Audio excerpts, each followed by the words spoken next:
Okay. Good evening, everybody. I'd like to call to order the regular town council meeting for the town of Strathmore, June 21st, 2017 at 7 o'clock.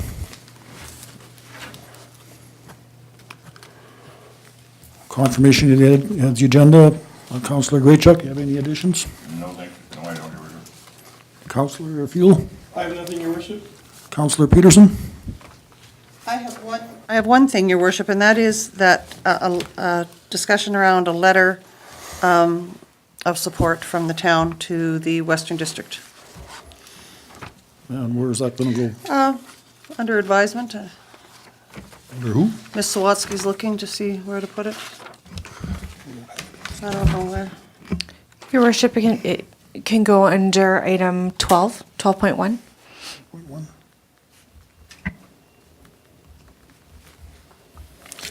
That was it for you, Councillor Peterson? Thank you. Councillor Waltz? Nothing, thank you, Your Worship. Administration? Yes, Your Worship, we have a number of additions.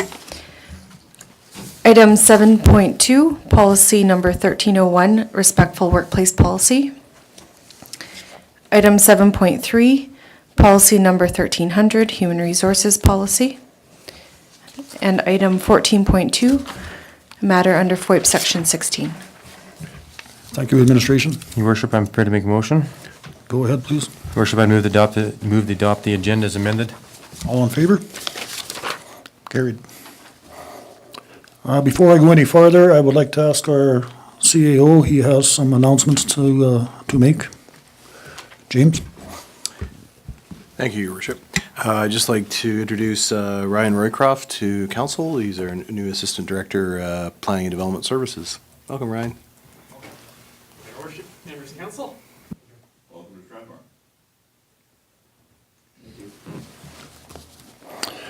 Okay, excuse me. Item 5.1, minutes of the June 7th, 2017 regular council meeting minutes. I will move, Your Worship. So move. All in favor? Your Worship, there's a couple of amendments I wish to make. Is that okay, Ms. Swatsky? Thank you. Your Worship, there's a couple of names that need to be modified under page 5 of the minutes, or page 7 of our council package. The council invited Mr. Mark Reuter. It should actually be Gernert. And then down a little further, it said Mr. Dennis Kim spoke. It's actually Dennis Kim and I. Thank you, Councillor.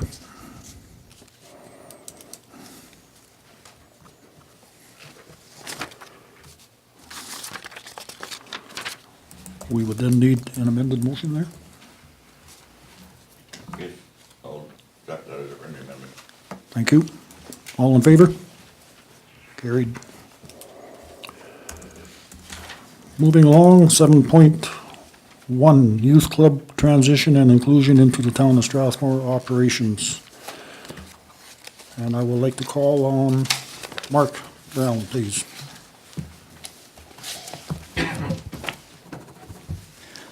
Good evening, members of council. On behalf of Trent West, who worked on the report with myself, unfortunately Trent was not able to attend this evening. So on his behalf, I will present his report. If council recalls, we have had considerable discussions with the Youth Club Board, including the council representatives, and we brought this most recently to council at the May meeting to talk about discussions regarding the transition and inclusion of the youth club into the town of Strathmore budgeting and operations. The inclusion would demonstrate a response to the public concern raised in 2011, whereby the town was questioned as to how they would address the issues impacting youth in the community and the lack of programs offered. The MOU was developed based on staffing and programs outlined in 2012, and the MOU was actually signed in 2014, but it's not been reflective of the substantial growth in both programs and staffing and the community itself. The Youth Club has continued to respond to demand for programming while operating under the assumption that circumstances were under review and funding challenges would be addressed. Over the past several years, the Youth Club has been operating in an annual deficit. It was decided by council to include the staffing expenses of the Youth Club in municipal operating budget. Since that time, no further operational supports have been provided in budgeting for the Youth Club programs. The The Youth Club Board continues to do excellent work as a board, however, it cannot continue to generate funding from programs that are being partially used for staffing expenses while training needs may not be addressed. There are a couple of ways for inclusions to take place. While some changes can be great but less seamless, other options have been reviewed to consider alignment or opportunities as well.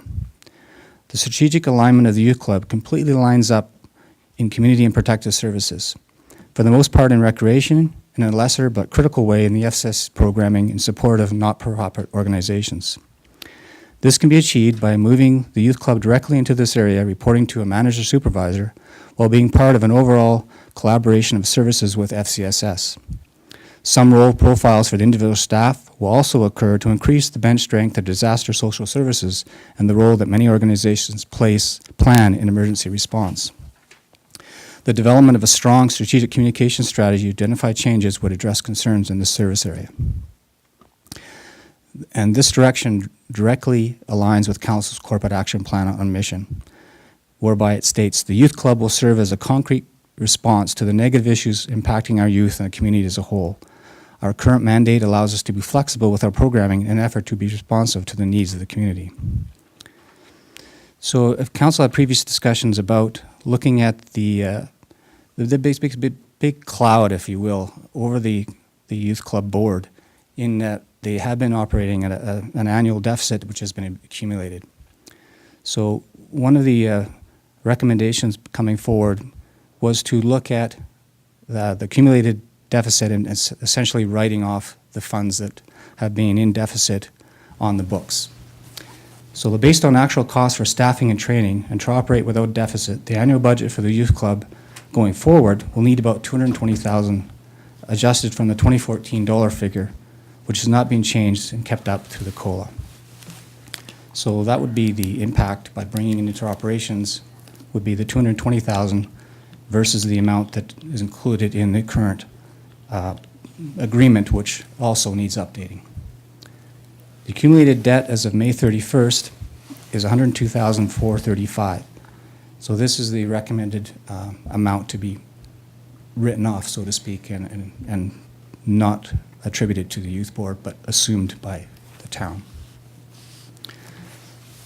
The other changes whereby we would look at the staffing, which in effect the youth club staffing are town staff. However, there is been some areas whereby there's areas where they're not sure who to report to, whether they report to the board or do they report to the town. This has caused some confusion with budgeting, with directing staff, working with outside organizations. So the intent is that the staffing would be rolled completely into the town organization, and having the youth club board act as an advisory board with volunteers that can concentrate on programming rather than budgeting and directing staff. So in conclusion, it's recommended that council review and approve the following information and direct administration to proceed as recommended.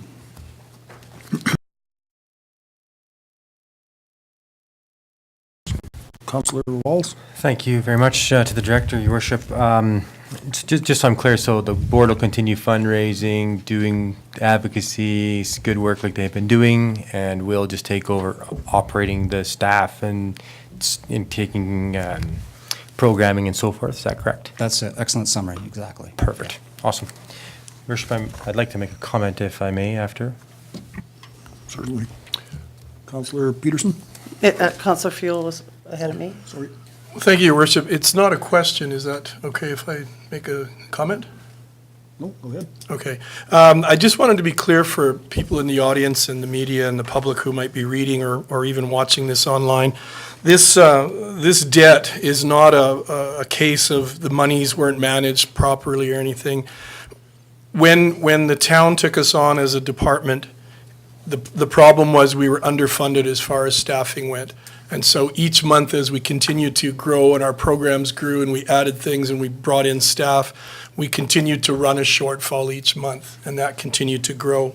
So the fact that we're now going to be with this motion and this acceptance of this will now be funded to the correct levels, and the board will, as Councillor Walls was saying, be able to focus its fundraising and its decision-making on programs and events and fundraising. So the money has been managed well, it's just we were always short each month with our staff costs, so that's where the shortfall came from. Thank you. Thank you. Councillor Peterson? Thank you, Your Worship. So I admit to being, to feeling like I don't have enough information in front of me. And I guess one of the things that I'd asked for before was to see a budget going forward, a 3-year budget consistent with our own budget planning. And because the questions that I would ask of our Director of Finance would be what the impact is on the tax base, because when I come on council, and I certainly hear what Councillor Fuel is saying. When I first came on council, I think the youth budget was at 47,000. I think in 2015 it was 110, and in that year they were running deficit. We moved it up to 141,000. There was no report in 2016 consistent, and then we see a need for 220,000. So when I see that, it makes me think that there is a gap between operations and with what Councillor Fuel talked about with capacity. So I guess what I would really like to see is a discussion in council with the Director of Finance so that we knew what the impact would be to the taxpayer, because if I'm correct in this isn't a one-time thing. This is $220,000, $250,000 every year into the future until we change it. Can I, Yes, may I certainly. respond Sorry, CEO. to Councillor Peterson? You're correct. What has happened is when the town started some years ago, the town started off with a 47,000 contribution, and it did increase every year. And the town committed to an MOU with the society for $142,000 per annum. The spirit and intent wasn't in alignment with the funding, and by that I mean that there was a lot of confusion between is this a society program or is this a town underwritten program, because all the employees up there are our employees, they're not employees of the society. Yet the society, acting in good faith and trying to get the job done, working very hard, and Shannon's here in the audience, it became incredibly confusing to follow the money because the programming and the money were from two different sources. So consequently, we felt that we need to clean up the model so we can track the funding, because as you know, I think Mel shared financial information and we can certainly update it. Nick isn't here tonight, but and Mel's away. But it was incredibly difficult to keep track of which was which. So it wasn't that the programs weren't good. The programs are awesome. Kids are loving it. But trying to keep sense of which is which was extremely difficult for our finance department. And it took our finance team some weeks to actually unpackage the technical financial details to find out where we actually are. That's how we ended up with this running deficit. And the deficit originates because of the MOU, not because they're losing money, if that makes sense. Because there was a purposeful threshold set at 142K in the MOU, so the deficit is calculated based on that MOU. So we run in addition to the MOU, we're in a deficit. Thank you. So to follow up, Your Worship, if I might. Well, yes, go ahead. So can you answer the question about the impact on the tax base? So the tax base, yes, we would continue to fund the program as presented in the budget, which is roughly 220,000. That's the budget for this year? Yes. Yes. And that would be the continued go forward using our own sources. We are hoping that this new relationship with the society will actually be able to help us steer specific resources on specific projects, such as improvements to the site and improvements to specific hard assets and so forth, or a particular program initiative. And we certainly can provide more detailed financials, which No, that is what I was looking for. I think that is what I was looking for. And I think subsequent to that, I would ask questions. So nobody has to convince me of the impact, the tremendously positive impact that this program's having. I've been involved in a very small way, and I've seen firsthand the competency and the of the staff and the commitment and the good that it does for children.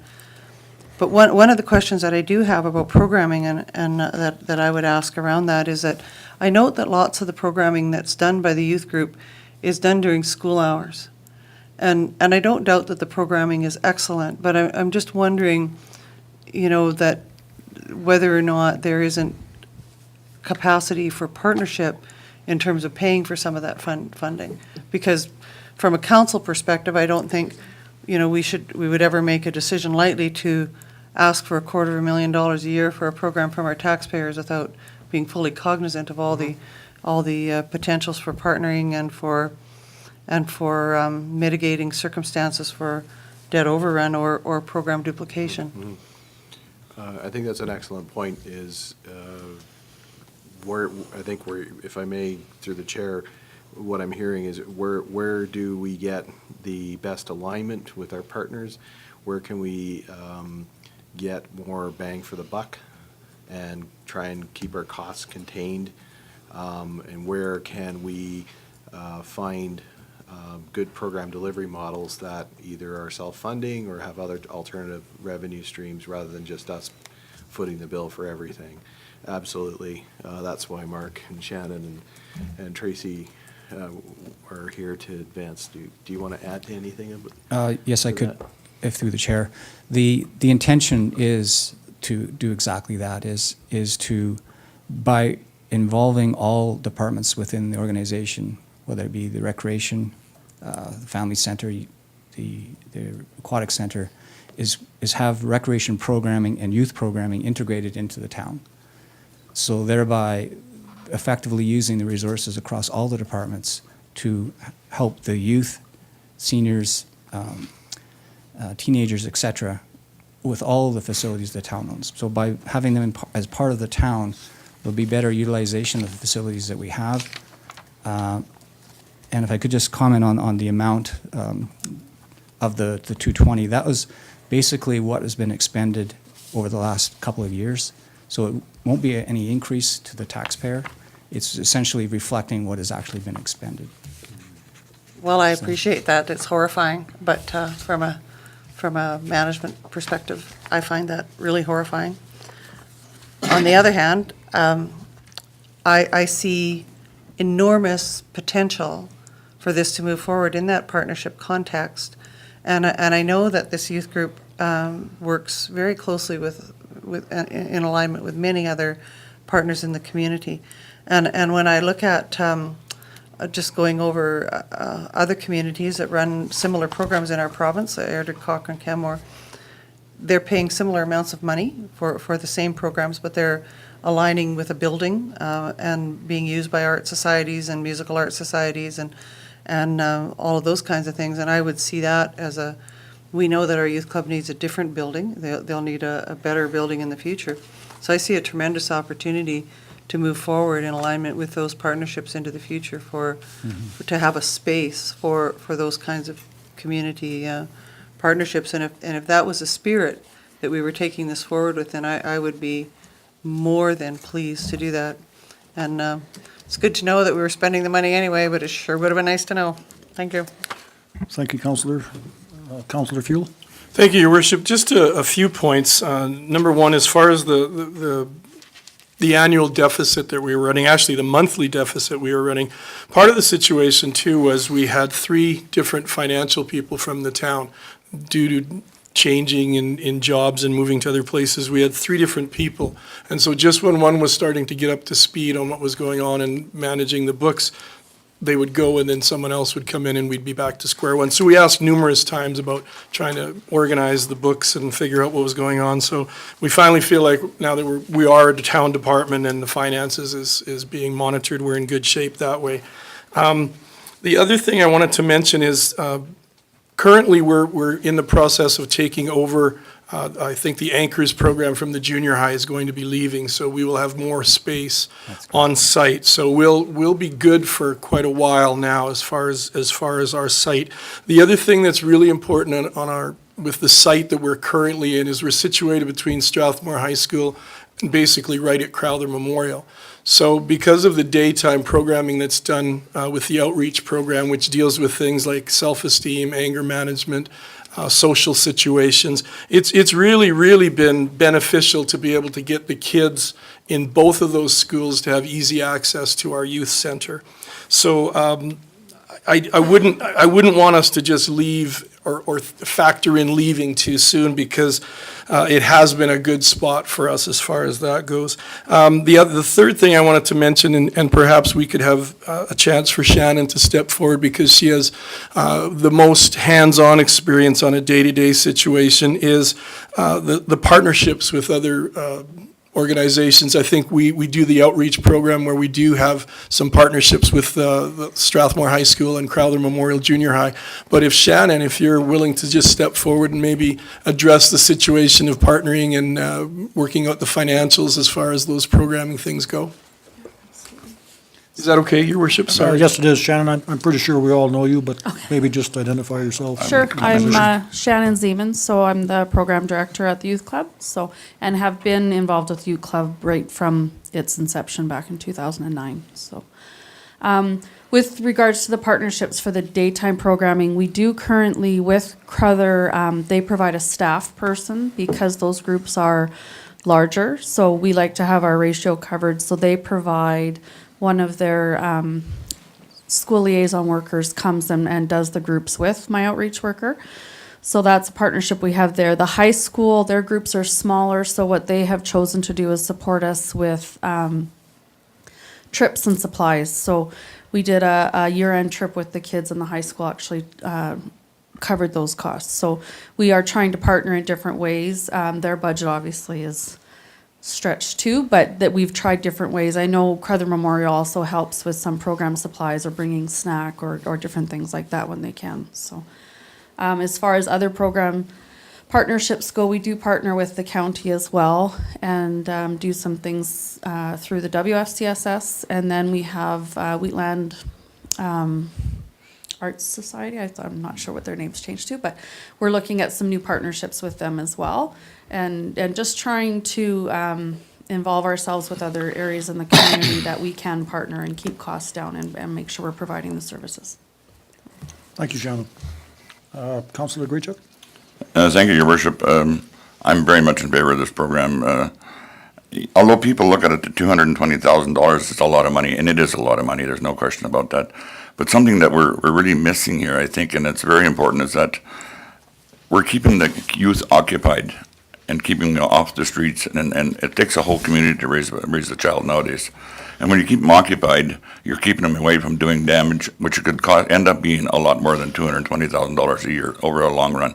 You know, I mean, we're all young months, we did mischief things, and there were a lot of times they get into mischief, and it costs a lot of money. So people got to realize that paying this is keeping them off the streets and doing mischief things, and that's so important, I think. I say keep it up. And what have we raised fundraising in the past, and what do we intend on raising in the future? Any idea? Our fundraising, we struggle. There's a lot of service organizations in town that are fundraising, and so we probably range between $5,000 and $10,000 a year that we try and bring in. We do also, though, other fundraising projects. So our youth leadership program fundraises to help offset their own programs. So, and for example, they're planning their Peru trip in February. That will be 100% fundraised through that group. So We do have our comedy night. We have our movie night that we do in the fall and some smaller fundraising opportunities through there. But it is a difficult realm to jump into. Oh, I'm sure it is, yeah. Being a nonprofit, are you applied for the casino, or? We absolutely are. We, part of the hurdle with that was getting our audited financials done, which we have, are in the process. They should be done here right away. And then the casino application is ready to go, so. There's another $50,000. Absolutely, yeah. So, you know, it really, it's not as, when you really put it together, it's bad, but not as bad as it really looks. Yeah, But no, keeping the we're- kids off the street to me is so important. Yeah, it's, you know, we're always looking for different ways of fundraising, and I think with this partnership and being able to keep the society in place to do that will help us achieve some of those additional programming supports. And don't get me wrong, public, I'm not saying our kids are gangsters or anything like that. It's just the natural nature of a child to get into mischief. I mean, we all did it, and I'm the first one that can say that. Anyway, thank you. Thank you, Your Worship. Thank you. Councillor Peterson. So I first want to commend you on your fundraising, because although you seem disappointed in it, I think what you have accomplished is really something else. I think it's really great. And I do agree with Councillor Graychuk absolutely that the programming is critical to communities' health and well-being. But I go back to this thing with Golden Hills, and I can honestly say, as somebody who's been a principal and education consultant for 3 outreach schools who dealt with kids on the margins all the time, I am somewhat dismayed at the partnership programs that are running, because I think, you know, our school division is well served by a huge core of psychologists, student services personnel throughout, and counselors in every school. And I just don't understand why they're not footing the bill. I don't understand that. And I don't think that our taxpayers are well served when we run day programs. And I would much rather see our funding be put into weekend and evening programming and the summer programming, which you've, you know, excelled at. And work on the book of business where you have shown community exactly what Councillor Graychuk has said, that it's contributed undoubtedly and to the health of community in a profound way. And I've seen the staff that you have, they're extraordinary. But they're not psychologists, and they're not counselors, and they're not, and so I guess I have a big concern with that. That's a big issue for me moving forward with this. And if we could see that same amount of money put into the evening programs and the weekend programs and summer programs to really help parents who are, you know, working full-time and need that program in the community, I would be more than happy. But I'm not really great with this. It's not a deal breaker for me, but going forward, it's something that I'd really like to see another look at. Thank you.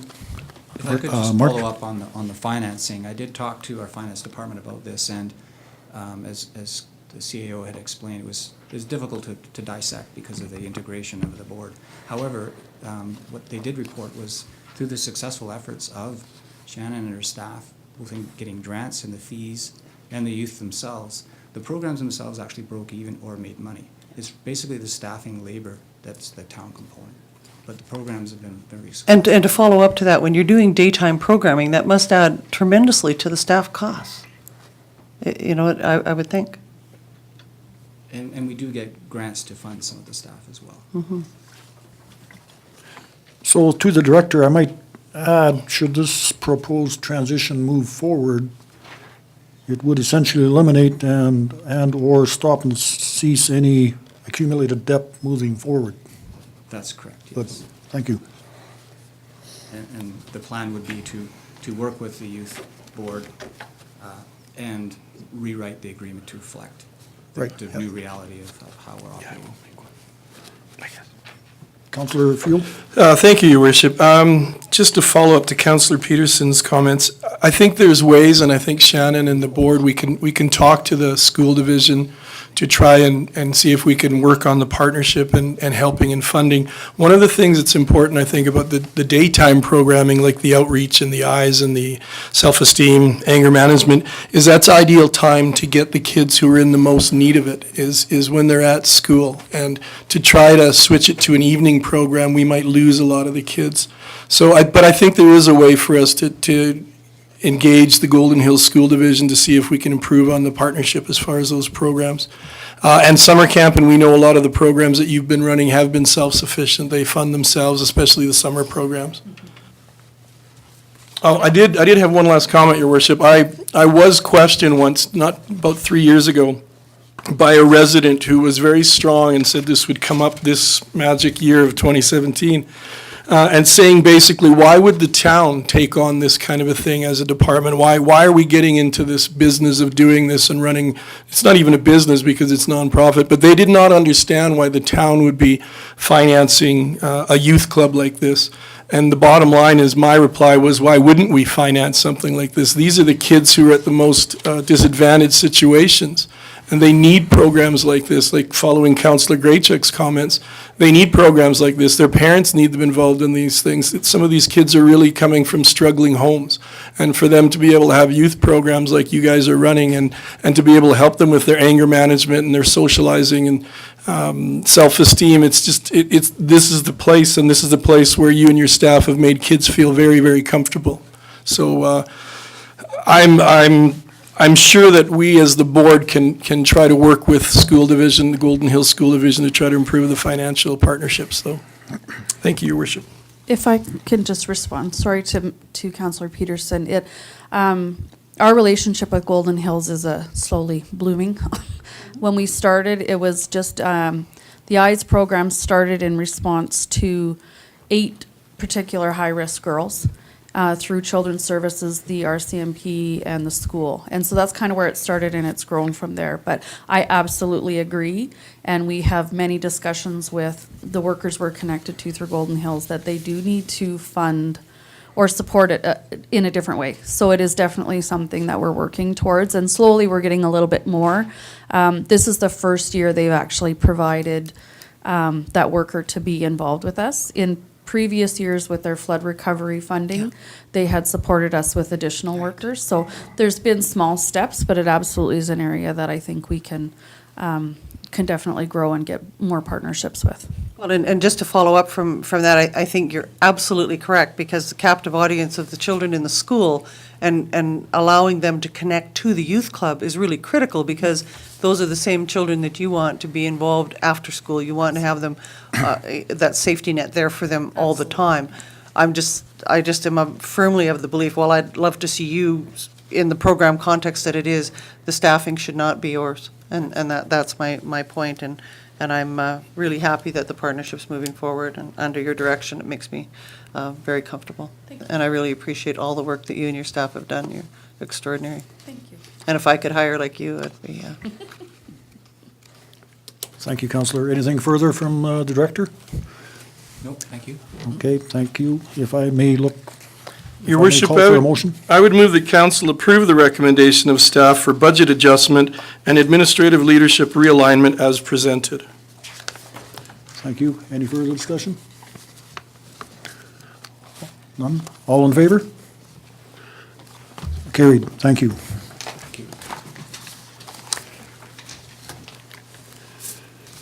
Next, 7.2, policy number 1301, respectful workplace policy.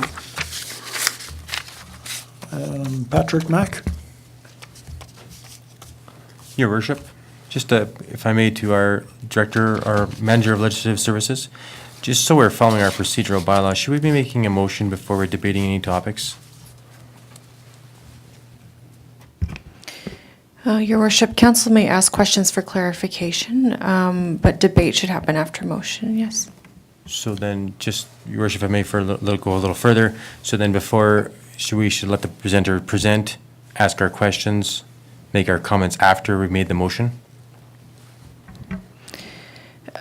Any comments that would equal debate would be made after the motion was made. Thank you, Your Worship.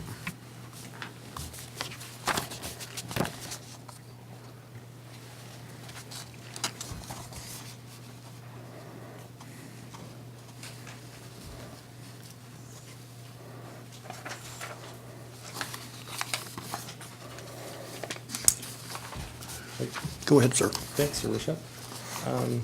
So the Respectful Workplace Policy 1301 is a policy that is intended to incorporate the type of workplace that we would like to have. So it includes harassment, sexual harassment, bullying, violence, and in the policy, we're hoping that this would apply to everybody that does business with our organization and everybody that's involved with the town of Strathmore. So this would include the employees, people who've applied for a job, any contractors that are providing service to the town, any suppliers of the town of Strathmore, volunteers that we have, the CAO, members of the town council, members of the public who are accessing Town of Strathmore services or Town of Strathmore operated facilities. We have some definitions of what each term means, and we've also come up with a procedure for how we would deal with any complaints that are brought forward. The basic procedure is that we would ask for the individual to let the person know that the behavior is not acceptable, or they feel that it's in breach of the policy. Failing that, then it would be reported to Human Resources, or would be reported to a senior member of management, so to the CAO, to any director, or to any senior manager, who would then report the incident to Human Resources, who would then investigate the complaint. So that in essence is what we're proposing. Consequences would depend on the relationship that we have to the respondent, and would be at the discretion of the CAO in consultation with Human Resources. Members of management do have a little bit more responsibility than our general employees in terms of ensuring that any incidents that they encounter or witness, that they're stepping in and stopping that, and that they are reporting that to Human Resources to further investigate.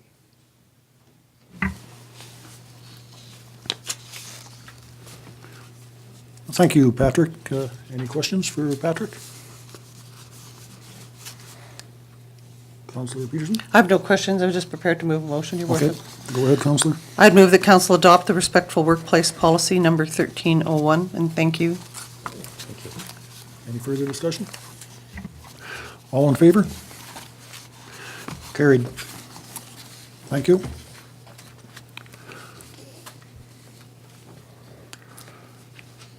Seven point three, policy number 1300, HR policy.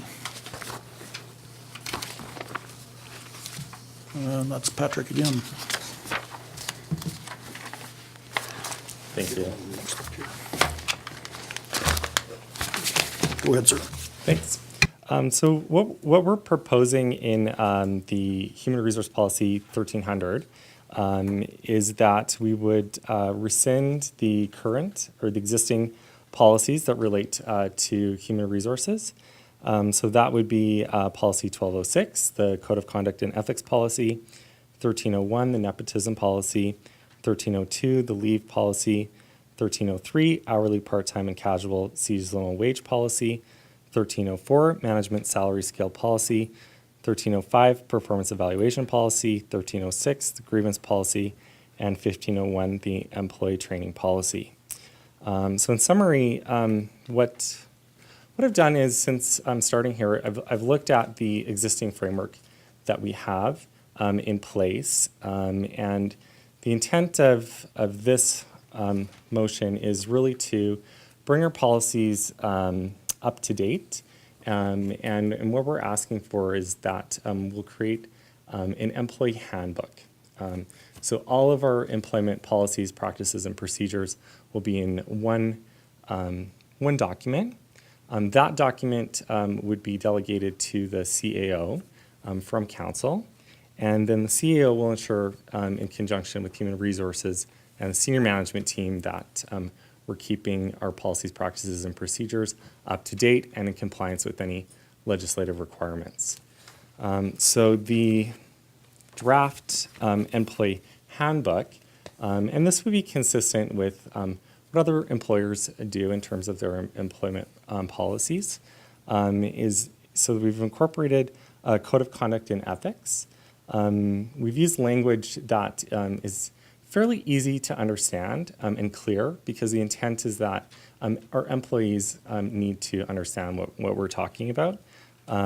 So code of conduct and ethics, we're asking all employees to comply with all government laws, rules, and regulations, and town policies and bylaws, including this handbook. And where the law permits, as municipal employees, we would always choose the course of the highest integrity. So that really takes into account our values and the way that we would like people to behave when working for the town of Strathmore. A conflict of interest policy, that's where you'd see the nepotism policy removed. Conflict of interest policy replaces that.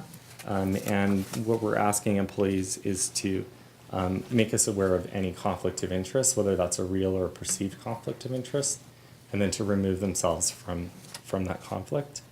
The respectful workplace policy is mentioned in the employee handbook, and then we refer that to the respectful workplace policy that was just presented. We do have some recommendations around work attire. And this policy on work attire really reflects the culture that we have at the town. It reflects the way that we operate, and reflects the environment that we're in. So the work attire is casual, but we ask people to be respectful and professional, and to use their judgment around that. If they're not sure what that means, then they can consult with HR or with their supervisor or their leader. We've also included a note that in some positions, employees will need to wear appropriate personal protective equipment or specific clothing based on the roles that they have. Because we have such a broad workforce at the town of Strathmore, it's meant to cover everybody that we have under various settings. Protection of corporate assets. We want all employees to protect the assets that we have at the town, and that includes all type of assets. And the intent here is to ensure that our assets are being used for the appropriate purposes and for the purpose that they're intended to be used in, and for our employees to protect them. Our employee benefits. We've removed the existing policy that had defined the carrier as well as the mechanics of those programs, and instead we've replaced that with what we will provide in terms of our benefit. Certainly, go ahead, Councillor. Is it okay if I stop you now? I just have a question under employee benefits with regards to the short-term disability 100% employee premium. Can you, is that standard? It is, because if we paid for it for the employee, then the benefit that they would receive would then be taxable. So we have it funded by the employees so that the benefit that they receive is then therefore non-taxable. So it's an advantage from a tax perspective to have the employees self-fund that.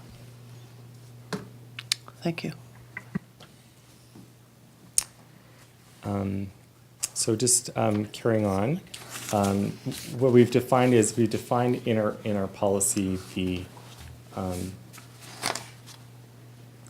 No, I'm going to make a motion, so. Sure. Yeah. We defined the amounts that we will provide to the employees, and then that allows us the flexibility to amend the carrier or to have the carrier provide the specific program mechanics that they're providing to us.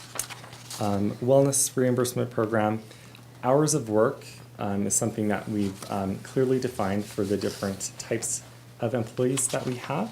And we've also incorporated the break periods so that it's clear for employees, it's clear for our leaders in the organization, and we're compliant with Alberta employment standards.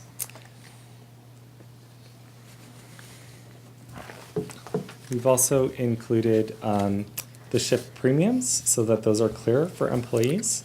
how we deal with overtime pay, state of emergency and our operations center and our expectations for that, what we do in unsafe weather, and this really is a reflection of our current practices, but we now have it clear in the employee handbook so that both employees and our leaders know what to do if that happens.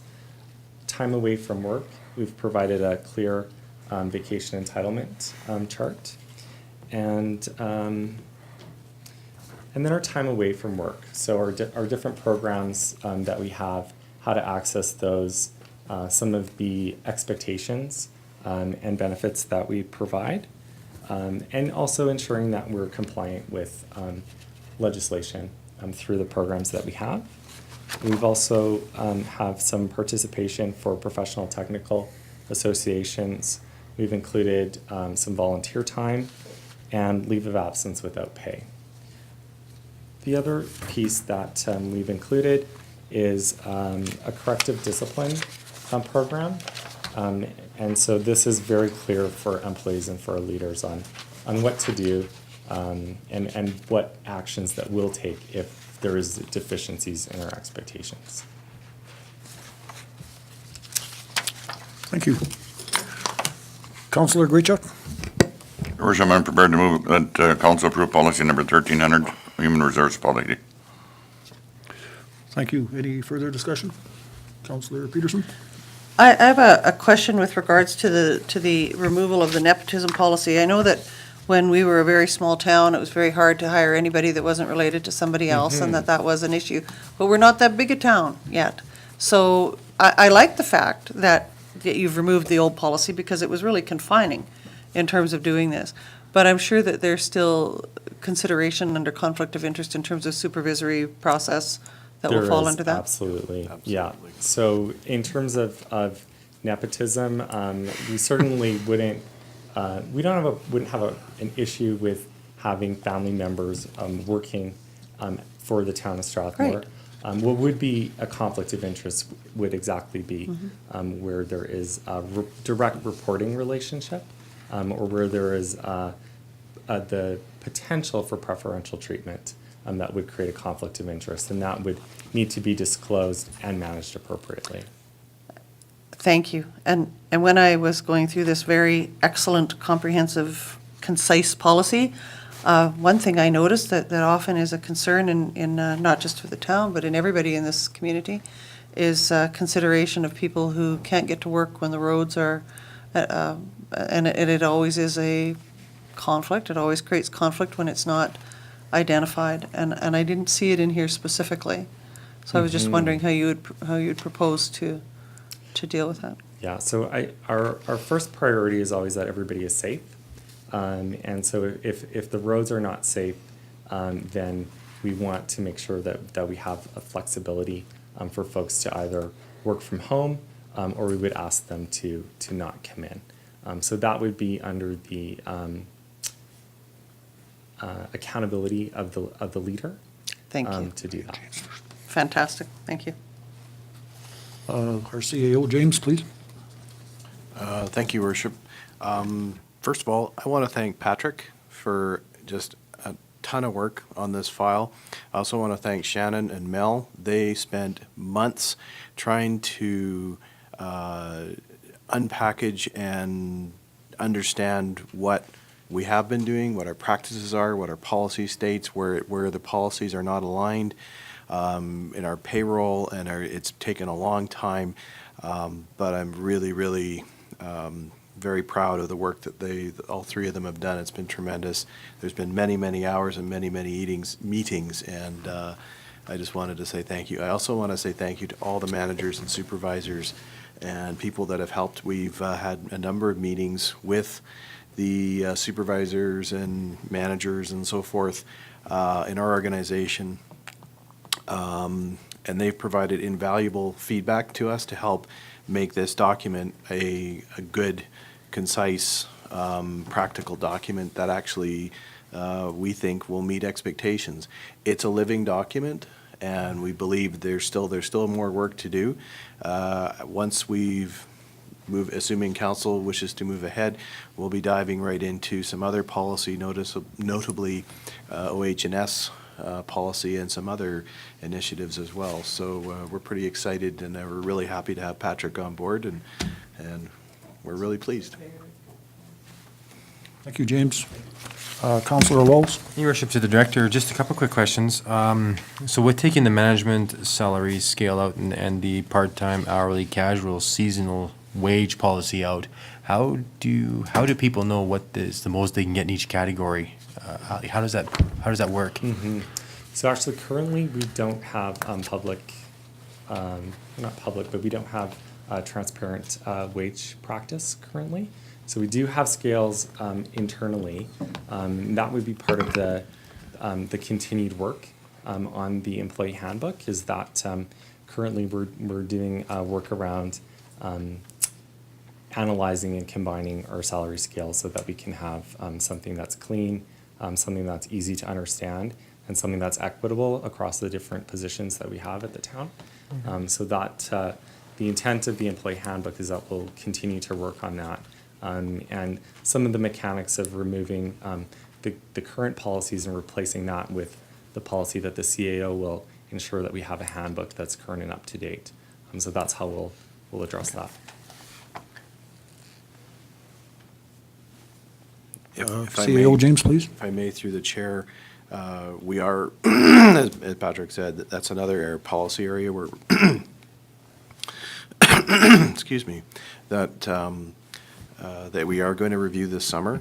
And it proved to be a lot more complicated than we anticipated, actually way more complicated. So we need to really get into that, and we also want to spend some time with our departments and our staffs on this one. So again, it's really important for us to help build confidence in our systems and processes. We want to be inclusive of everybody coming along for this same journey, and this is why we're really excited about this new framework and how we want to do business.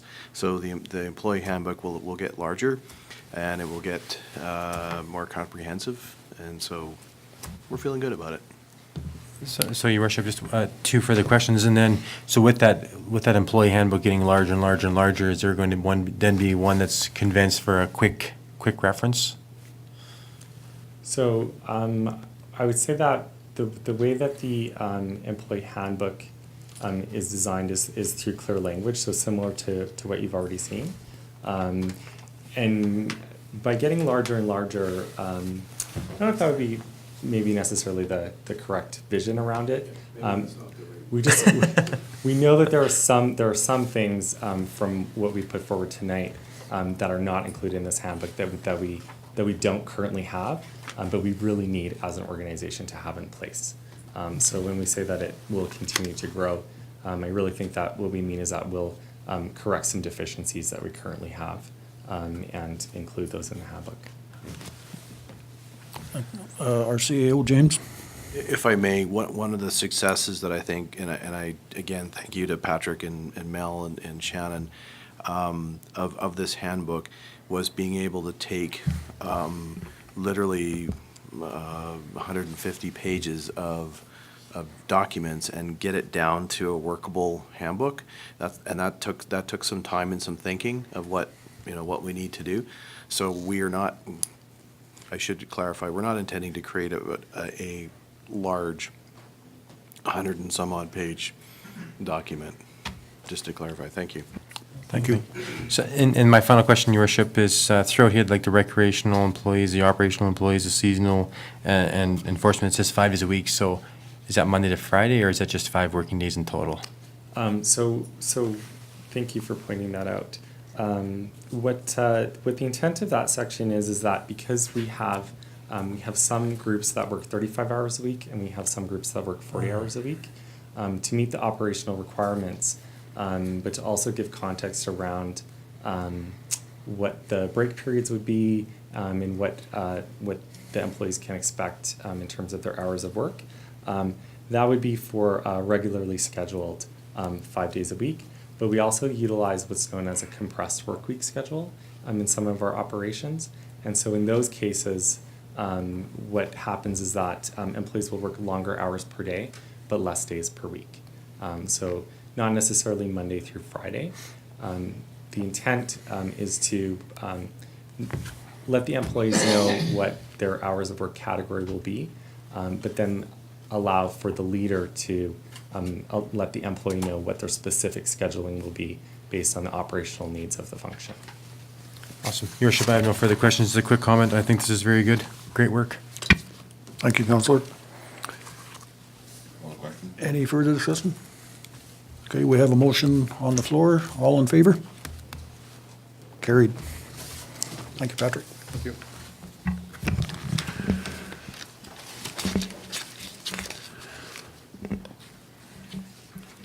Your worship, there was another recommendation as part of that report to rescind a number of old policies. Your worship, I move the council rescind policy 1206, policy 121301, 1302, 1303, 1304, 1305, 1306, and policy 1501. Thank you, Councillor. Any discussion on these? All in favor? Carried. I thought that was part of the motion.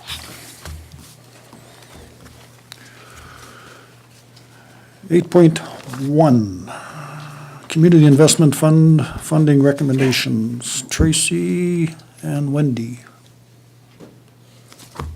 No, Tracy? On my own. Thank you, Your Worship and Council. So I'm here on behalf of the Community Investment Fund Committee to propose or bring forward the two applications that went under review and the recommendations on behalf of the committee. So the first one was by the Blackfoot Warrior Party Horsemanship Film Society, and they submitted a request for $5,000 for their annual Blackfoot Cultural Show and Rodeo that is held at the Strathmore District Ag Society this coming July 1st to the 2nd. A fairly new event. It's a growing event in the community, and the committee recommended that we come forward with a funding of $2,500 to support facility rental costs. So just to elaborate a little bit more, upon our review, we did determine that they will be hosting the rodeo, an Indian relays, a pipe ceremony. So all in all, to help promote and share the cultural traditions. In conjunction with that, the town of Strathmore for the Canada Day fireworks will also be held at the grandstand that evening. So there is expected to be a large number of people for that evening and then coming in throughout the event throughout that weekend. They have partnerships formed between Travel Alberta, the Government of Canada, and of course the Strathmore District Ag Society. And in total expect to attract between 500 to 2,000 spectators and contestants. The event is 100% organized and ran by volunteers, so it does support, the goal of the program was to strengthen volunteerism. Yes, they have built on government and nonprofit and corporate partnerships, so it shows that their ability to work together. And it promotes the local First Nations culture. So we felt that it showcased the local recreational achievement, arts, heritage, and culture. And overall, we felt that the rodeo was open to all community members or people inside of the community to come. So we felt it was a very inclusive event and worthy of supporting. So we came forward with the recommendation, like I said, to fund $2,500 of their cost for $5,000. Is there any comments? Councillor Walz? Your worship, just a clarification to Wendy. So it says 7,500 for the celebration lights, yet in the minutes it reads a motion of 5,000. So there is a correction there, and actually I did bring that forward, and I should have mentioned that first. So there's two recommendations, the one for the Blackfoot Warrior Group, and then the Celebration of Lights Committee. So yes, we are actually recommending 5,000. Here there was an error on the minutes of, it shouldn't be 7,500, it should be 5,000, but then subsequent pages, it does clarify that it's 5,000. Okay, Yeah. thank you. So shall I go through with both recommendations for discussion? Okay.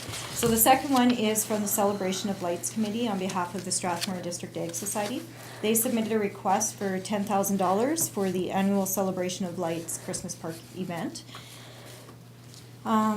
We felt overall it fits all the program criteria and are putting the recommendation forward for $5,000 to support the program expenses, which would include the fireworks and the wagon rides for the event. So we felt overall, we actually had the group come in and talk to us a little bit about the event so we could get a better understanding and clarify some items that weren't initially included in the application, and they resubmitted the application full and complete. They have approximately over 3,000 people in attendance at the park. 3,000 people in attendance and expect to see over 25,000 visitors between then and the second weekend of January. So 3,000 for the opening, and then they expect a total of 25,000 people. So overall, we felt that the event promoted the local heritage and community by bringing everybody together. It was a popular event within the region. There was visitors coming from outside of the region, which was great to see. They build on partnerships and are working forward to develop and expand their outreach in terms of donation requests and in kind. It's organized by 100% volunteers. And the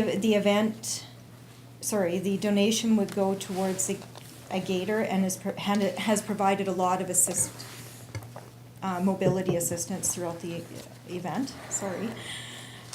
I already talked a little bit about how it attracts local and regional people, and it does have a large impact to the local economy. So although they haven't tracked it, we do know that when people are coming in, they are doing other experiences while in town. And again, it celebrates the sense of community and history and identity within the community.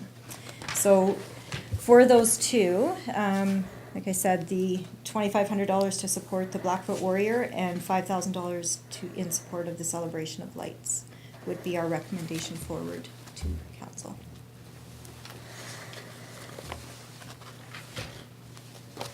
Thank you, Wendy. Your worship, if there's no questions, I'm prepared to make a motion. That's 5,000. 5,000, yeah. Your worship, I'm prepared to make a motion. Okay, are we making one motion for both or splitting them? Let's split them. Split them. Your worship, I move the council approve the following funding through the Community Investment Fund, $5,000 to the Celebration of Lights 2017 Christmas Park, with the understanding that the Celebration of Lights Committee undertake the development of a strategic plan to achieve future sustainability of the project prior to April 1st. That's really long-winded and that's tough to read, 2018. Your worship, if I may have a question to Chair Wendy on this. So it says with stipulation, so are they required to submit a strategic plan before we're going to give the funds, or how does that work? It was our understanding from the committee, Tracy, that we would put the recommendation forward with them to undergo it. So, thank you. Through the chair, they wouldn't be required to do the strategic planning before we funded them in this calendar year. It would be going forward into the future. One of the things that the committee noticed was that it's an amazing event and it brings lots of people, but every year their funding requests are going up and we're not seeing as much diversity of their revenue streams. And there's a lot of great resources out there to do free strategic planning sessions through Travel Alberta, and we are encouraging them to undertake that and help expand their program. Yeah, thank you, Worship. I love that it's a great organization and it's a great event and so forth, but I would definitely concur with that. Thank you. So that would explain, just like Councillor Peterson, that would explain, if I believe last year we gave them $7,500 plus $2,500 in emergency funding after that stuff that happened up there? Yeah, that's correct. We funded $7,500 through the Community Investment Fund, and then council chose to fund another Right. $2,500. Okay, thank you. Councillor Peterson? I just wanted, that's exactly what I wanted to say, Your Worship, and that I think when they came forward and asked, they only asked for 5,000, I think we upped it to 7,500. Correct. And then we gave them the 2,500, they didn't ask for it. I guess I have concerns with the $5,000 amount. I'm not questioning the committee, but when you talk about diversifying revenue streams at this point in their operation, you know, on a shoestring, they're bringing 25,000 people into this community. That's significant. And if I were them, if I were sitting on the other side of that table, I would look at it this way. I think you have $2,500 to the Western District Historic Society to put on some really good events and highlight some really good programs going forward. And they're dealing, with about 500 to 600 seniors, which is profoundly good. And now you got $5,000 for 25,000 people that they're bringing into the community. And I'm just not sure that we're giving them fair value for the effort that they're putting out there. Because when I hear restaurants and gas stations talking about the revenues that they get in that short period of time from this event, and I'm talking about Lacus and Peter specifically, but also the Husky, they were ecstatic about the amount of business that was coming into community.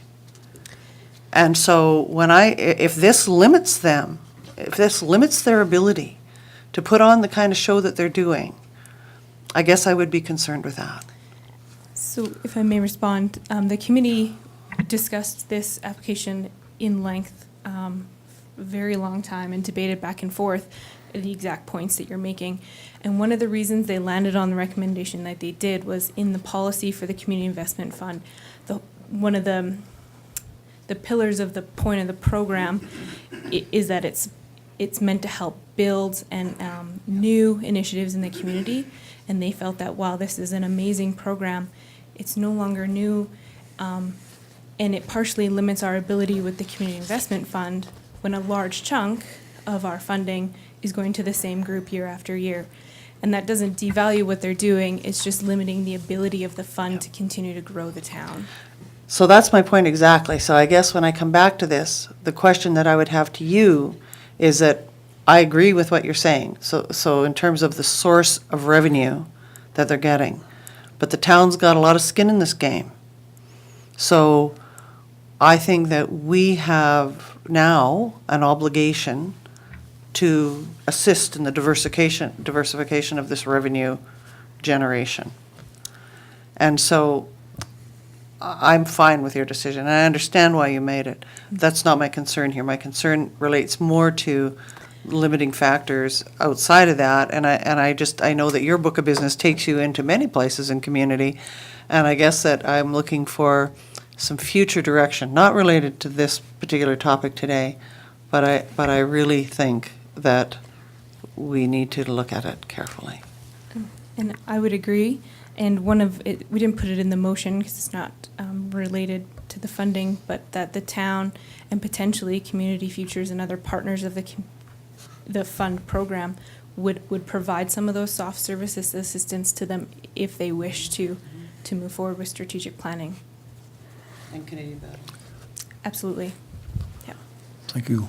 Councillor Walz? Your Worship, I hear what Councillor Peterson's saying, and I don't disagree with the comments. It comes back down to we need to make sure that each of these groups are sustainable.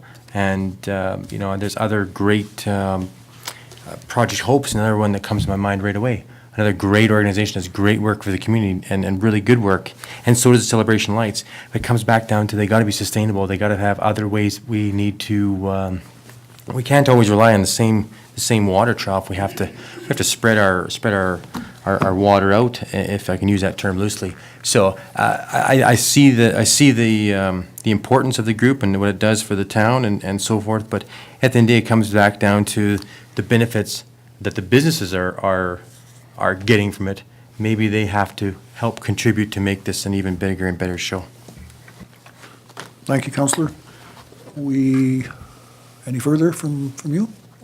We have a motion in front of us to fund $5,000 to the Celebration of Lights. Is that motion for both? No, just the one. All in favor? Carried. Thank you. You make it, I don't have it in front of me. Your Worship, I move the council approve the following fundings to the Community Investment Fund. $2,500 to the Blackfoot Cultural Show and Rodeo. And Your Worship, if I may speak to the motion quickly. Go ahead, I'm Councillor. excited to have them back again. They were here last year, and if anyone has not been up to the native relay, or the Indian relay race, is trying to be politically correct there, it's quite an event, so I would really encourage you to head up there and have a look at that. And it's great to have them back again this year.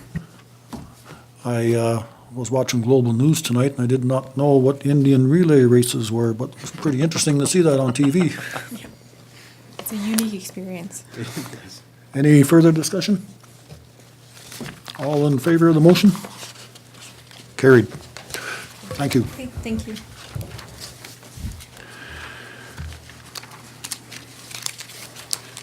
Okay. Item 9.1, 2-hour limited parking, Counselor Sobel, who's not here. Is anybody else going to address this? Counselor Field? Your worship, I think I can speak to that. He asked me to mention it.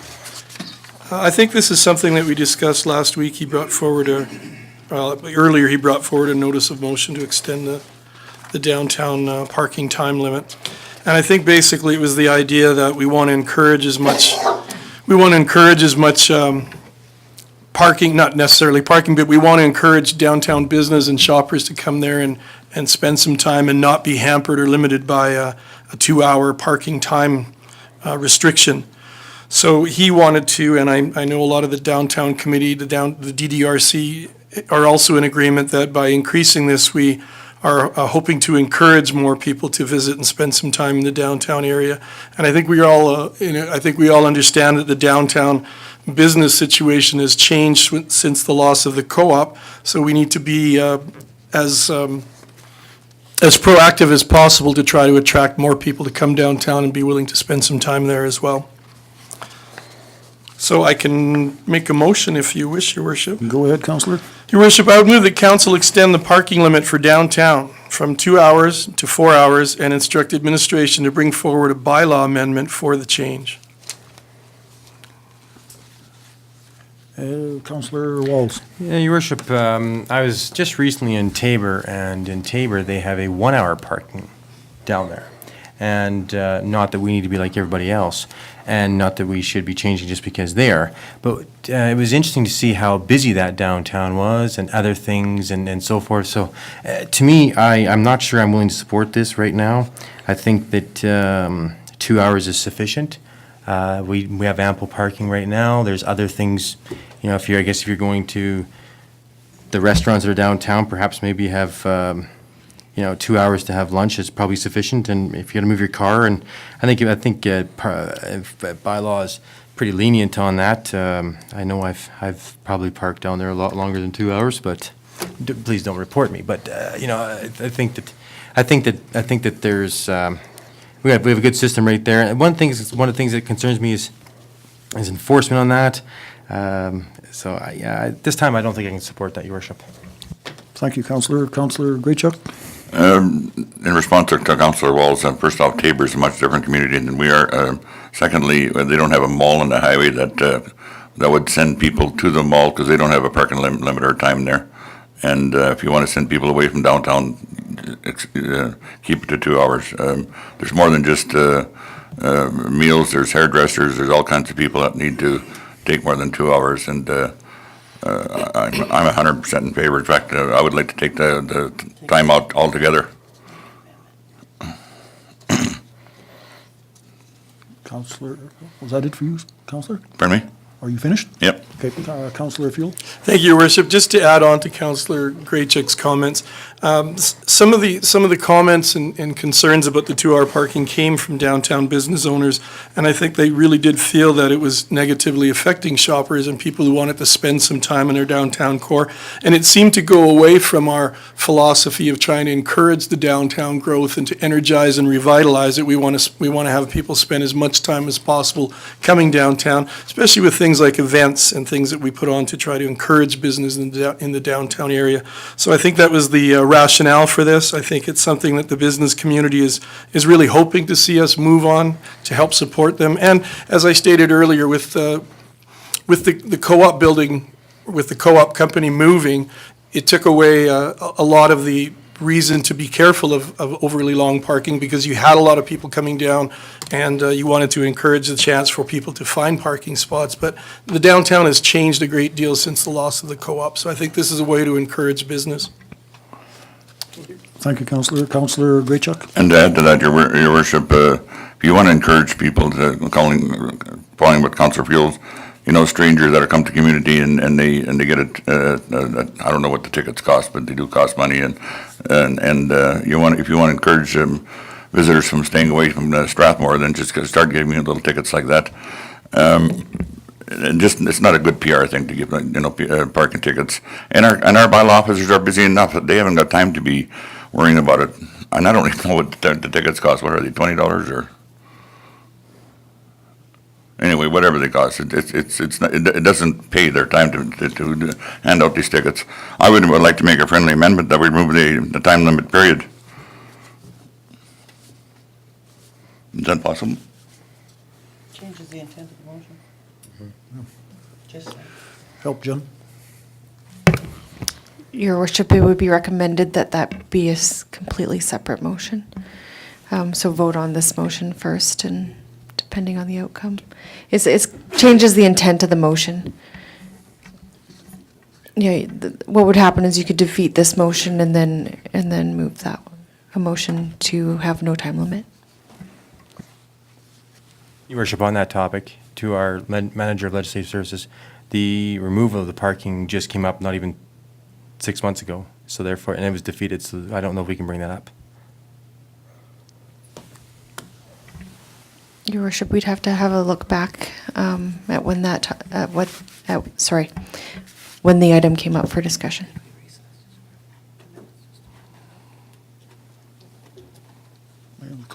Yes, I don't know. I have a question. I don't know, should we recess? Just find out? Yeah, regarding the question. I have a question regarding this motion. To administration? Yeah. Okay, go ahead, Your Councillor worship, Walz. to our CAO, so how many tickets in the last month have we given out to parking fines in downtown for those who have disobeyed the 2-hour parking lot? I'm going to refer, Sorry. our manager of ledge knows the answer to that, so I will let her answer. Your worship, I have somewhat of an answer to that. So I spoke with municipal enforcement on this matter, and they've advised that they have been advised to respond only on a complaint basis to parking in the downtown area. They don't go out looking to ticket people. They only respond to complaints. So if I may go on a little bit further, Your worship, so are they seeing this as a big concern to change from 2 to 4? Your worship, no, not at this time. So if worship, if our administration is suggesting that we don't change it, I'm going to have to go along with that theory. Let's not change it. They're our experts. Let's listen to what they want. Thank you, Councillor. Councillor Fuel. Well, thank you, Your Worship. Just in following Councillor Walz, I think the idea about listening to experts too is we have to also listen to the business community that's down there, and maybe it's not so much that the number of tickets that are being issued as far as the 2-hour parking and going beyond that. It's the idea that we want to create a philosophy and an encouragement for people to come downtown. So the perception of people, if they feel that 2 hours is not enough to come downtown, then that's going to stop people from coming there, and that's going to impact the business down there. So I would be a little hesitant to open it wide open to allow people to just leave vehicles downtown. That would be my concern, is someone could just leave something there for a long period of time. I would like us to consider the motion regarding having it changed from 2 hours to 4 hours. Thank you. Being a downtown business person myself, I've seen what goes on 2nd Avenue for 17 years, and I am very much dead set against changing this time limit. As has been mentioned, it's only enforced by complaint basis. They used to mark tires from time to time. That hasn't been done for about 2 or 3 years. I could be quite honest in saying I can rattle off a number of business owners, employees that park their vehicles out there for 4 hours now. And if we're going to change this to 4 hours, then that's going to become all-day parking. And this would, to me, would have a worse or negative effect on the downtown businesses when there's vehicles parked on the street all day long that aren't moving. So I will not be supporting this. Thank you. Any further discussion? Just to follow up, Your Worship, so do you think that there is a shortage of parking on Main Street that would drive? Not at all. We have a Kinsman parking lot there on the lake. I don't know how many vehicles can park in there. We have a paved parking lot up by the doctor's office. There's ample spots for parking. I don't see that as being an issue at all.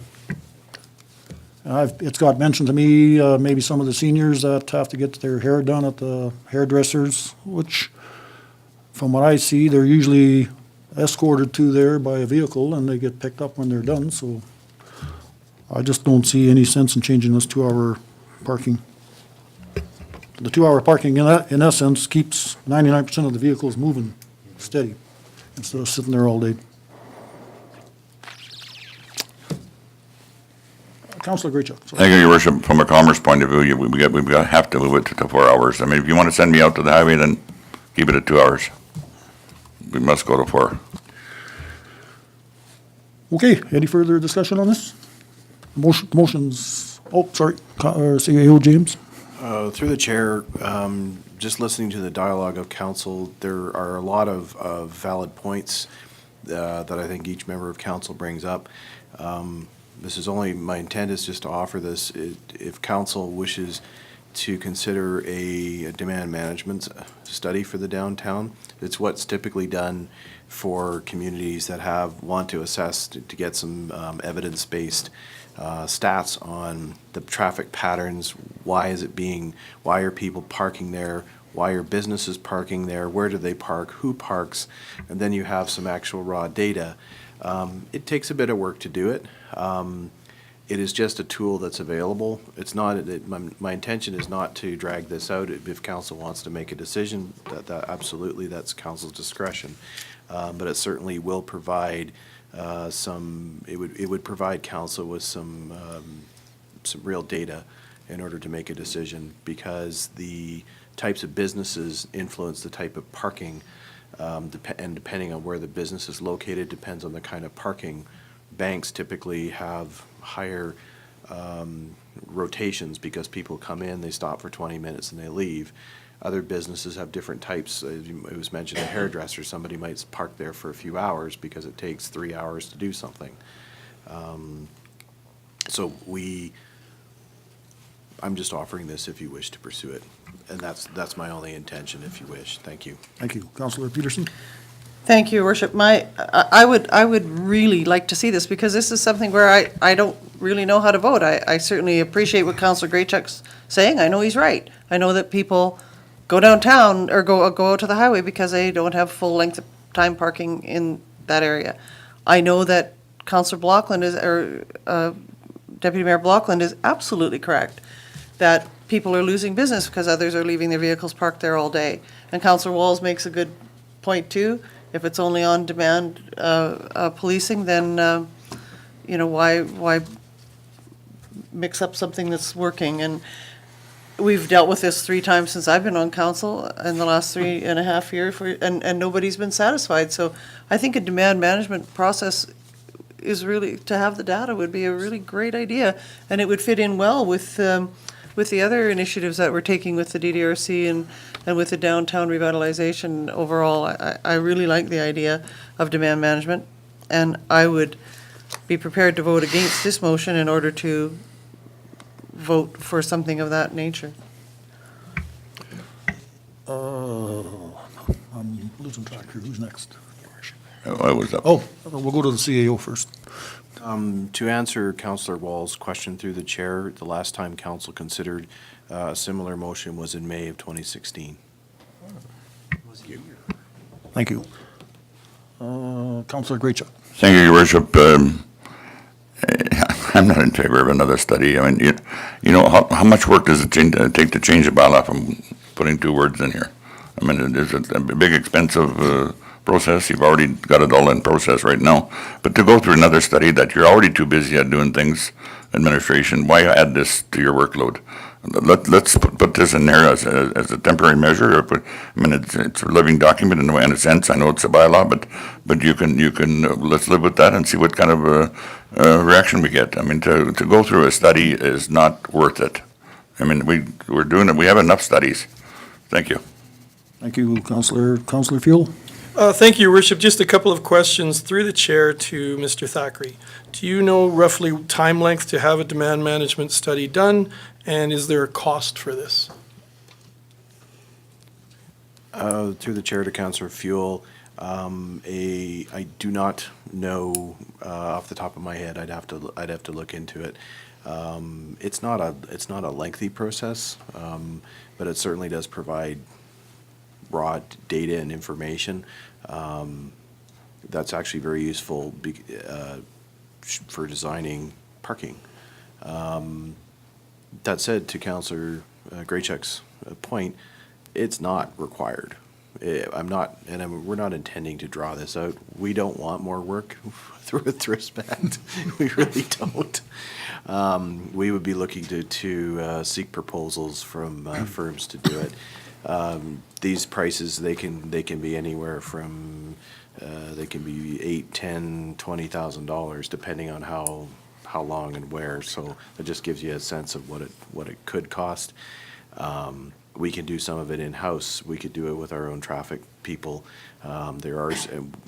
We could potentially do this with, if we could go and rely on the city of Calgary to help us. They have a huge resources at their fingertips, and perhaps we might be able to use their enforcement and traffic to lend a hand or something. So we might be able to do this in a different way. We're just offering it just to support council to make an informed decision.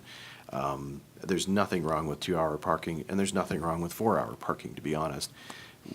Downtown has one of the, I think yourself, Councillor, there is a lot of parking downtown. There's a lot of sufficient parking, and we do not want to turn people away and disincentive people to park downtown through people getting tickets and being punitive. If I may, one city decided to change parking in the downtown where they got rid of meters, they put up 2-hour parking, and the local businesses, the local chamber and the business association underwrite the parking to help offset the costs of parking and adding more parking stalls. It's another way to do it. There are some different models out there for sure.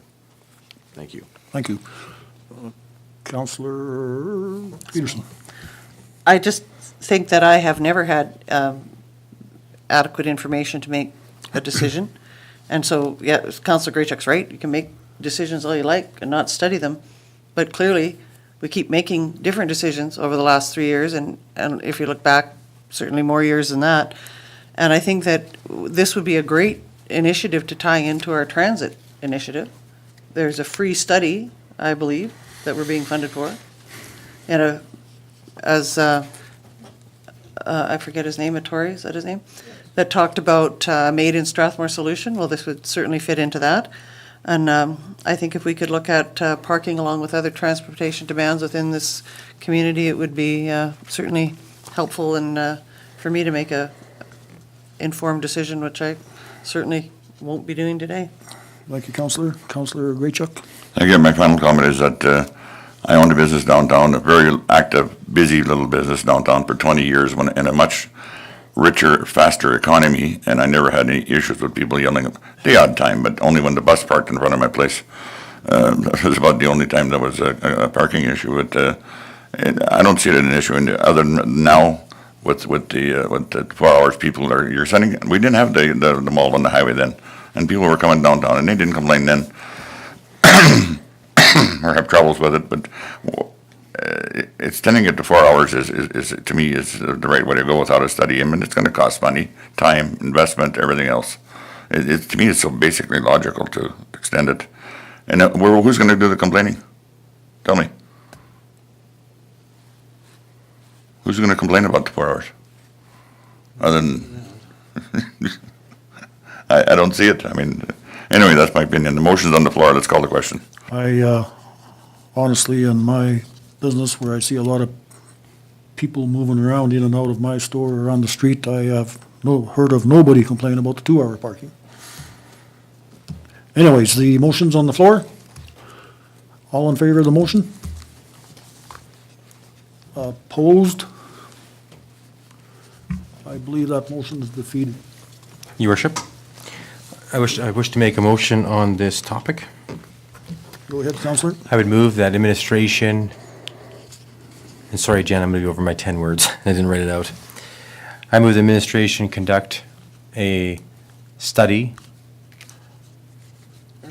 or look into conducting a study to best answer our downtown parking requirements. Denise? Or Council Peterson? For demand management. Demand management? Thank you. That's the word I'm looking for. You got all that, Jen? You're amazing. I lost half of it. Excuse me, Your Worship. Go ahead, CEO.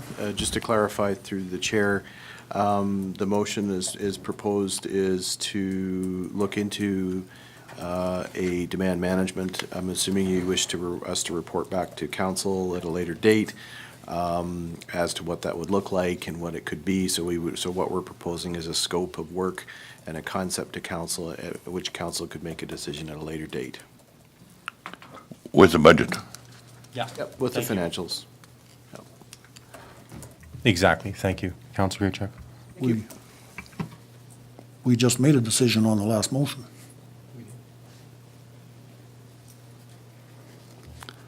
Counselor Fuel, you know? No? No, sorry, James has clarified that Okay, for me, good. thanks. Thank you. Question? Okay, I lost half of that motion. Jen, can you repeat that, please? Yes, Your Worship. I have that council instruct administration to investigate conducting a demand management study for parking in the downtown core and bring the information back to council at a later date, including financials. Just one question. Okay, Counselor Richard? Just to administration, how comes we can make sudden motions here all of a sudden, and then other times we have to rise and report and present a motion forward and carry it on and go all through the records? What's the difference? What's so much important tonight that we have to, that we can do it this way? I mean, and I'm not trying to make fun of anybody, it just doesn't seem, sometimes we can do it, sometimes we can't. I'm confused.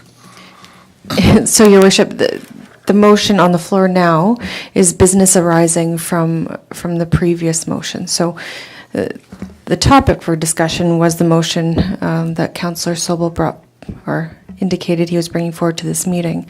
But this motion has now arisen out of the debate on that motion. Interesting. Okay, we have the motion in front of us. All in favor? Opposed? That one's carried.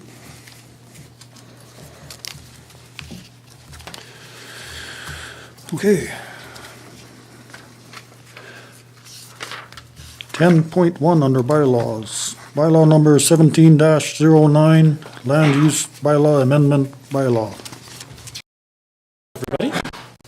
I do have 2 slides for you tonight. It'd be good to use the big screen here.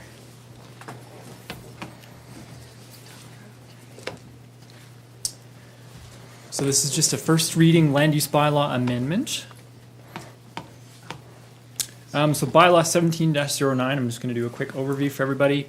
An application has been submitted for a land use bylaw redesignation at 133 Orchard Way. There's a little map in your package there. The applicant wants to operate a body shop, an auto body shop, and a vehicle disassembly business at this location. He's intending for parts to be taken from vehicles and sold online into other auto body shops. The property is designated M1 light industrial, but the land use bylaw doesn't really cover auto body shops and salvage yards currently. Development Services is recommending a district overlay. It's just jargon for special zoning with special requirements. Some of the things we're asking them to do is screening with an 8-foot fence around the site, some site landscaping, and a gate, and a district overlay will accommodate the applicant in a timely manner. So tonight, we're just asking that council give first reading to bylaw 1709, and that council hold a public hearing for bylaw 1709 on July 19th, 2017. Thank you. Councillor Graychuk? Thank you, Your Worship. Wouldn't this not be considered spot zoning? It's kind of spot zoning, yeah. It's just a district overlay through the chair. We've done 2 of these before. All it is just zoning with a couple extra requirements. So why wouldn't we, instead of doing it, why wouldn't we cover the whole M1 district? So that's a very good question. Thank you, Councillor Graychuk. So we are adding auto bodies to the land use bylaw with this thing, but we've decided to leave the requirements for salvage yards out at this point until we can come up with some better regulations for that. We didn't have the time to come up with regulations for salvage yards at this time, although we're adding auto body shops with this amendment. Does that answer your question? Yeah, I didn't realize there was but it makes sense. There's a difference between salvage yards and body shops. Yes, absolutely. And then through the chair to Councillor Graychuk, we are going to come back eventually and add salvage yards and some regulations around this use. We just didn't have time at this time, and the applicant has expressed interest in an expedited process from our department. Thank you. Thank you. Councillor Field. Your worship, thank you. At this time, I'd like to make a motion that council give first reading to bylaw number 17-09. Thank you, Councillor. All in favor? Carried. Your worship, I'd move the council hold a public hearing for bylaw 17-09 on July 19th, 2017. July, Your worship, that may not be good for Councillor Peterson. We have to modify the date. Thank you, Councillor. All in favor? Carried. Thank you, Chuck. Thank you.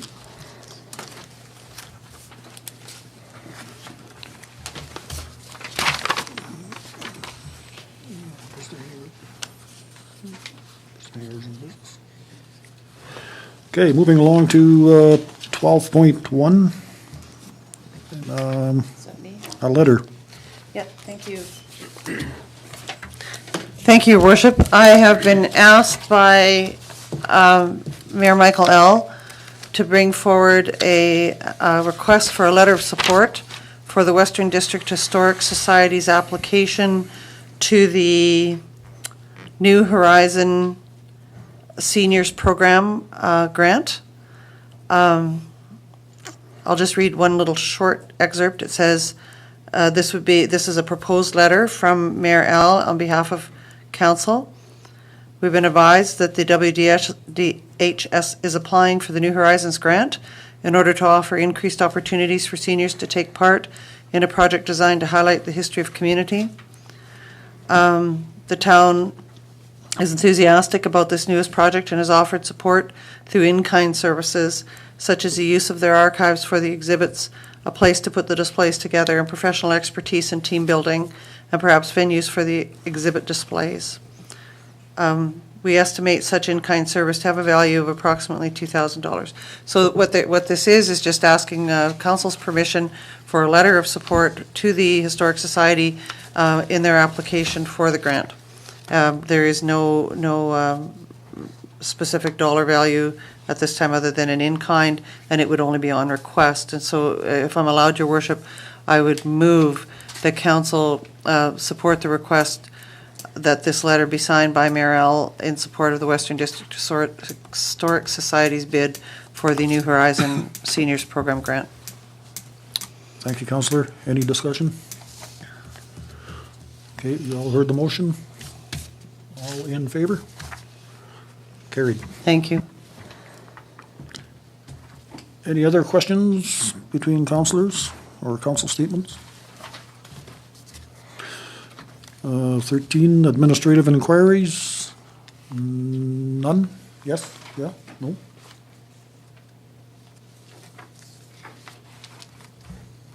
Your worship, there should be one from last week.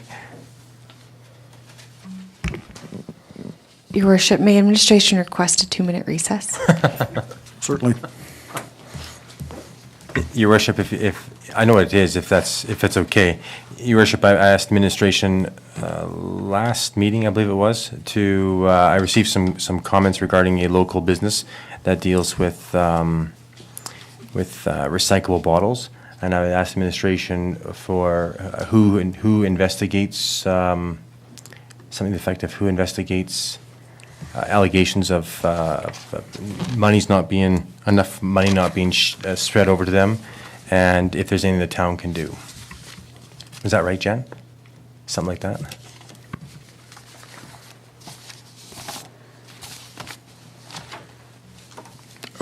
Open for discussion? I would assume we could be, yes. Go ahead, Counselor. Oh, she's saying no? Your worship, no administrative inquiries require response from administration at a later date, either back to council as a whole or in writing. Well, I would just like to comment that this is not council's business. It's a private business that you're talking about, and I don't want to waste administration's time. It's absolutely ridiculous that we even get into this. It's a private business. It's not our business to enter into it. And that you're wasting administration's time. Thank you. Thank you, Counselor. Counselor Walls? Your worship, if that report could just come back to just council. Thank you. And your worship, I'm prepared to make a motion to go in camera. Discussion matter under section FOIP, section 4. 24, sorry. Go ahead, Counselor. Worship, I move the council go in camera at 8:41 to discuss the matter under FOIP, section 24. All in favor? Carried. Did we forget the quenchable policy? It wasn't on there.